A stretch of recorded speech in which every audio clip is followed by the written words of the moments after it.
அனைவருக்கும் வணக்கம். இந்த வீடியோல என்ன பார்க்க போறோம்னா, தினம் ரூ. 100 வந்து சேமிச்சா வந்து எஸ்ஐபி மூலம் எத்தனை வருடத்தில கோடீஸ்வரர் ஆகலாம்னு சொல்லிட்டு, தினம் ரூ. 100 சேமிப்பு என்பது பார்ப்பதற்கு சிறிய தொகை தோன்றலாம். ஆனால் வந்து மியூச்சுவல் ஃபண்டு, எஸ்ஐபி மூலம் தொடர்ந்து முதலீடு செய்தால் கூட்டு வட்டியின் மகிமையால் நீங்கள் நிச்சயம் ஒரு கோடீஸ்வரர் ஆகலாம். இதற்கான கணக்கீட வந்து பார்க்கலாம். தினசரி சேமிப்பு வந்து ரூ. 100 மாச முதலீடு வந்து 3000.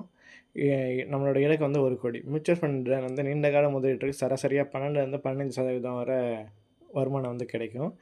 அதன் அடிப்படையில வந்து பார்த்தா, நீங்க தேர்ந்தெடுக்கப்படும் ஃபண்ட் அளிக்கும் வட்டி விகிதத்த பொறுத்து இந்த காலம் வந்து அ மாறும். 12% வருமானம் கிடைச்சா வந்து சுமார் 30 ஆண்டுகள் ஆகும். இதுவே 15% வந்து வருமானம் கிடைச்சா வந்து சுமார் வந்து 25 ஆண்டுகள் வந்து ஆகும்.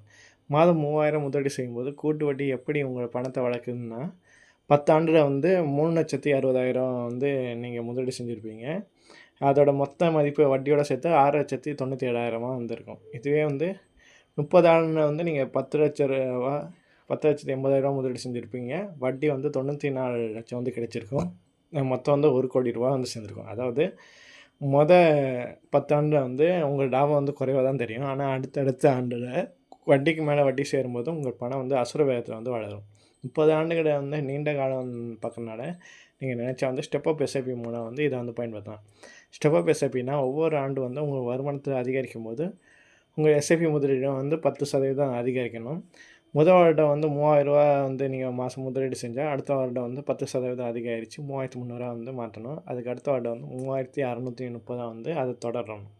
இப்படியே செஞ்சா வந்து 12% வருமானத்த வந்து 21 முதல் 22 ஆண்டுகள்ல வந்து 1,00,00,000 வந்து நீங்க எளிதா வந்து எட்டிடலாம்.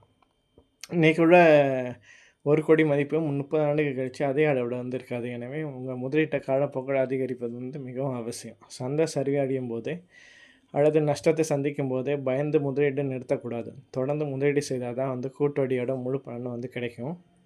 நீண்ட கால இலக்கு என்பதை வந்து லார்ஜ் கேப் இல்லாட்டி இண்டெக்ஸ் ஃபண்டு மற்றும் மிட் கேப் ஃபண்டுகள பிரித்து முதலீடு செய்வதனால நல்ல லாபம் வந்து கிடைக்கும். அதனால மியூச்சுவல் ஃபண்ட் வந்து சந்தை அபாயத்தை வந்து உட்கொள்ளாது.